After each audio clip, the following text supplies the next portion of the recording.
kalaban sa malabombang kamao ng At kung kayo baguhan pa lamang sa aking channel guys, pag-pindot lamang subscribe button at notification bell para laging updated sa mga bagong videos ni upload ko sa channel ko sa YouTube. Intro muna tayo guys. Lona habang time team na nagdasal ang ating bida dahil ito ay isa sa pinakamalaking laban niya. Si Erickson Asilio lang ang tanging kasama ng ating pambato at binubupa siya ng mga tao habang isang barangay ang kasama ng kalaban ng ating boksingero. Pero round number 2 lang ang itatagal nito sa ating pambato. Round number 1, madalas kaliwang kamao lang ang pinapakawala ni Kabayan. Halatang siya ay may iniindang pinsala sa kanyang kanan sa gitna ng laban. Pero hindi ito naging hadlang para maging dominante si Kabayan. With the eyes to the belly.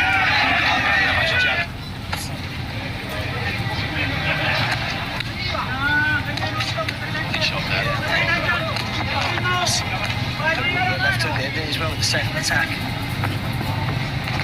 think he might feel he's hurting with one of those body shots because he's really getting on him there, Bernardo. With one of those body shots. Yes, and particularly the second one for me. Just got into a shallow bit as well. It's a high line. Shot. And left uppercut, left hook. Not at the head there from Gauta. They both land at the same time. He's having a good opening round here.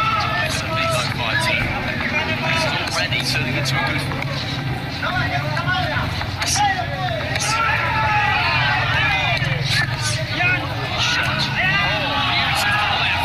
Bagsak ang kalaban sa malabombang kamao ng ating kababayan pero na-save by the bell pa dito ang Argentinian. Just before that, it was a left to Brutal, and then he did it again, and Gauta was straight down. No time left in the round, which is just as well. Sa round number 2, dito natatapusin ang ating bida, ang pambato ng Argentina. Matatalo si Maidana ng $1,000,000 sa kanyang paboritong alaga dahil winasak talaga ito ng sobra ng pagito nating bida.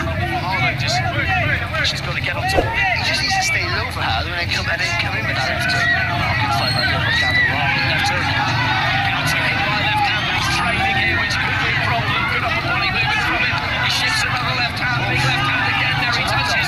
Down with the glove. It was a knockdown. The referee didn't give it a second. Clean, Because he's wide open at times. what's the referee doing? The referee's given him extra time there. He missed the knockdown. There was a touchdown with the glove, which he missed. And then he was put down. Arlo just looking for that left hook. Every single time he can throw it, he is throwing it. Dipping low at the waist there. Touches down with the glove again, and the referee doesn't see it. That's another knockdown. There's been How they get round 2. shots. Another big left hand, and he's taken those two somehow. He's thrown back himself and goes down to his knees, more in exhaustion than anything else. But the referee, this is a critical stage of his career, of course. He's 17-0. But I think he's done here, and it's only a matter of time. Isn't it? Big left hand again there. The referee jumps in, and that's a good. Si Mel Fajardo ay isa sa pinakasikat ngayon na boksingero na balang araw ay magiging Pinoy boxer na ating kababayan. Ipinanganak at nagmula sa bayan ng Cebu. Ngunit na Thank you for watching guys. Just click on my YouTube channel, Al Johnny Rick.